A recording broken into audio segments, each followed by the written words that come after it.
RTC కార్మికుల సమ్మెతో రాష్ట్ర వ్యాప్తంగా ఎక్కడికక్కడ బస్సులు నిలిచిపోయాయి. వరంగల్ జిల్లా 9 డిపోల్లో ఎక్కడికక్కడ బస్సులు నిలిచిపోయాయి. హనుమకొండ బస్టాండ్లో ఆర్టీసీ కార్మికులు ఆందోళన చేస్తున్నారు.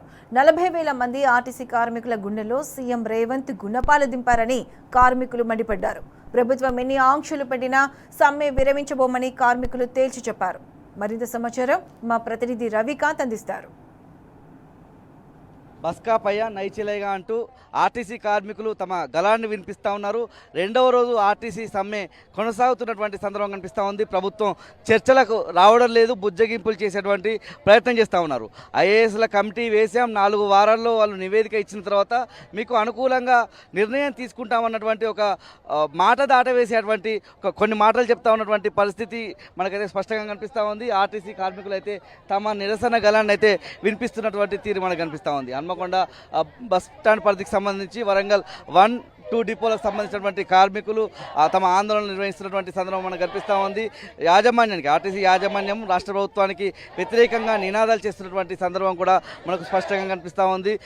రెండవ రోజు అయితే సమ్మె కొనసాగుతున్నటువంటి తీరు చూస్తూ ఉన్నాము. కనీసం ఇప్పటివరకు చర్చలకు మరో దఫా చర్చలకు పిలువనటువంటి తీరే మనకు కనిపిస్తూ ఉంది. ఆర్టీసీ సంబంధించినటువంటి కార్మిక నాయకులు కొంతమంది మాట్లాడించినటువంటి ప్రయత్నం చేద్దాం. రెండవ రోజు సమ్మె కొనసాగుతున్నటువంటి తీరు, రాష్ట్ర ప్రభుత్వం ఏమో ఇటు పోలీసుల ద్వారా మిమ్మల్ని అణచివేసేటువంటి ప్రయత్నం చేస్తూ ఉంది. మహబూబాబాద్ కావచ్చు, తొర్రూరు కావచ్చు, ఇటు జనగామకు సంబంధించి ఒక ఆర్టీసీ కార్మికుడు పోలీసుల కాళ్ళు పట్టుకునేటువంటి ప్రయత్నం చేసినటువంటి తీరు, మీ డిమాండ్లు ఏం చెప్తా ఉన్నారు? నిన్నటి నుంచి మళ్ళీ ఏమన్నా రెండవ దఫాకు సంబంధించినటువంటి చర్చలు కోసం పిలుపునిచ్చిందా ప్రభుత్వం? ఏం చెప్తారు ఆ విషయంలో? రాష్ట్ర రవాణా శాఖ మంత్రి తరఫు నుంచి మీకు ఎటువంటి సందేశం అందుతుంది? ఈ ప్రభుత్వం, ఈ యాజమాన్యం కార్మిక సమస్యలు పరిష్కారం చేయకుండా ధిక్కార స్వరంతో వ్యవహరిస్తుంది.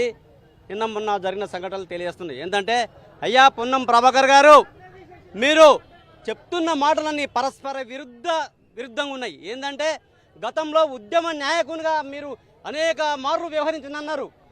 అప్పుడు మాటలు ఇప్పుడు మాటలు సార్ బేరీ వేసుకోండి. గత 2.5 సంవత్సరాల నుంచి మా రాష్ట్ర నాయకులు, మా ఆర్టీసీ నాయకత్వం ప్రతిరోజు మీ ద్వారాలు బార్లా తెరిచి ఉన్నటువంటి ద్వారాల చుట్టూ తిరిగి వేలాదిగా వినతి పత్రాలు ఇచ్చారు. ఆ వినతి పత్రాలు మీ దగ్గర చెత్త గంపల్లో పడి ఉన్నాయి తప్ప మీ ద్వారాలన్నీ కూడా ఎప్పుడు కూడా కేవలం కార్మికుల సమస్యల పరిష్కారం కోసం పనిచేయని ఆ ద్వారాలు ఎందుకు అని ఈ కార్మిక వర్గం ప్రశ్నిస్తోంది. ఈరోజు మీరు ఆలోచించుకోవాలా. 2.5 సంవత్సరాల నుంచి మా నాయకులు గుట్టలుగా రిప్రజెంటేషన్ ఇస్తే కమిటీల పేరుతో కాలయాపన చేస్తున్నది ఎవరు? మీరు ఆలోచించుకోవాలని ఈ సందర్భంగా కార్మిక వర్గం అంతా ప్రశ్నిస్తోంది. ఎందుకంటే మా నాయకులు 2.5 సంవత్సరాలుగా తిరిగి నోర్లు నెత్తి పెట్టుకొని మొత్తుకున్నా కానీ మీరు ఏం చేశారు? కనీసం మేనిఫెస్టోలో ఉన్నటువంటి అంశాలపైన కనీసం లాస్ట్కు చివరికి మా నాయకులు అడిగారు, ఆర్థిక అంశాలతో సంబంధం లేని అంశాలన్నా కనీసం పరిష్కరించండి అని మా నాయకులు ప్రశ్నిస్తే అప్పటి నుంచి ఇప్పటి వరకు ఏం చేయకుండా ఈరోజు ఏమంటున్నారు? యూనియన్లను పునరుద్ధరణ చేయండి అంటే దాన్ని కమిటీలో పెడతారట. ఏంటి 2.5 సంవత్సరాల నుంచి కమిటీలో ఎలా పెడతారు? ఆర్థిక అంశాలతో సంబంధం లేని విషయాలు ఇవి. ఎందుకంటే మీరు సంఘాలను పునరుద్ధరణ విషయంలో యాజమాన్యం మాటలు ఏమింటున్నారు, కార్మిక సంఘాల మాటలు వింటలేరు. ఎందుకంటే ఈ సంస్థలో సంఘాలు లేవు అంటే ఈ అధికారులకు, ఈ యాజమాన్యానికి పని భారం పేర కార్మికులను కాల్చివేయండి అని పరిమితి ఇవ్వడమే అవుతుందని ఈ సందర్భంగా కార్మికులందరూ మిమ్మల్ని ప్రశ్నిస్తున్నారు. ఏం చెప్తున్నారు? పరస్పర విరుద్ధ మాటలు మాట్లాడుతున్నారు.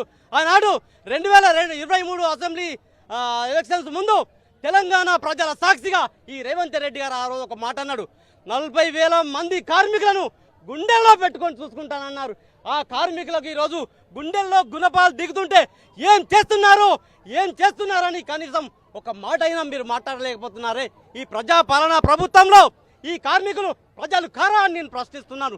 పొన్నం ప్రభాకర్ గారు 2014లో మీరు కర్మేరులో మాకు ఒక దేవుళ్ళగా మేము మొక్కి మిమ్మల్ని ఈ రోజు గెలిపించుకొని మిమ్మల్ని మేము అది చేసినాం, రవాణా మినిస్టర్గా చేసినాం. కావాల్సినవి 3 డిమాండ్లు ప్రభుత్వంలో విలీనం చేయండి, మా పిఆర్సీ మాకు ఇవ్వండి. తర్వాత ఈ రోజు వరకు ఇన్ని సంవత్సరాలు వచ్చిన ఆర్టీసీకి ఉద్యోగ భద్రత లేదు.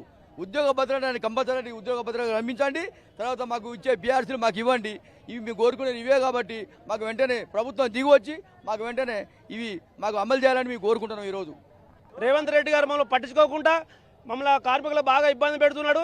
ఈ 32 డిమాండ్లు ఈ పొన్నం ప్రభాకర్ మేము కోరేది ఒకటే ఏమిటంటే ఆ రోజుల్లో పార్లమెంట్లో పెంపర్స్ డే గురైన ఉద్దేశంతోటి ఆయనను గౌరవిస్తున్నాం తప్ప కానీ అతను ఎటువంటి ఇది లేదు. మళ్ళీ రేవంత్ రెడ్డి గారు కూడా అది ఏజెంట్లో కూడా పెట్టడం జరిగింది. పెట్టి ఆర్టీసీని ప్రభుత్వంలో విలీనం చేస్తాం, కార్మికులకు మేము గుండెలు పెట్టుకొని చూస్తామని చెప్పి ఆ రోజు పెద్ద ప్రగలమడం వల్ల ఆ రోజు మేము ఆర్టీసీ కార్మికులు అందరం ఓట్లేసి అతన్ని సీఎం చేయడం జరిగింది.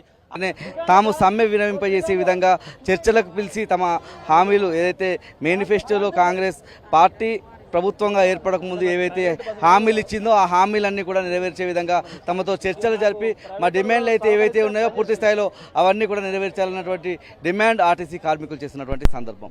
కెమెరా పర్సన్ సంజీవ్తో రవికాంత్ న్యూస్, హన్మకొండ జిల్లా కేంద్రం నుంచి.